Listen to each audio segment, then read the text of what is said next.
आज हे वाक्य मी माझ्यासाठी वापरले तुम्हाला फक्त समजावं की मला जर एखाद्याला मार्गदर्शन मला जर आवडीकडून घ्यायचं असेल, मला एखाद्याचं मार्गदर्शन करायचं व्हायचं असेल, प्रत्येक वेळेला त्यांना केलेला इथं पोहोचणं शक्य होत नाही. मग त्यांचं मार्गदर्शन मुलांना मिळत नाही का?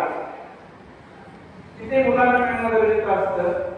म्हणून आपण काय करू शकतो, झूम मीटिंग असेल किंवा इतर आणखी कोणतेही माध्यम असेल, एक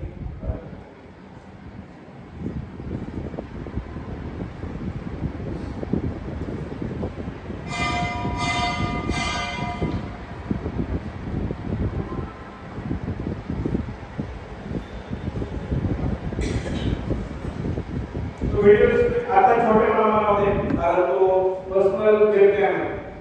ज्यावेळेस आपल्याला इथे इम्प्लिमेंट करायचं त्यावेळेस आम्ही मोठ्या प्रमाणात त्या वेबकॅमचा वापर करतो. मुलं समोर बसलेले असते, मुलाच्या समोर मार्गदर्शन करणारे असते.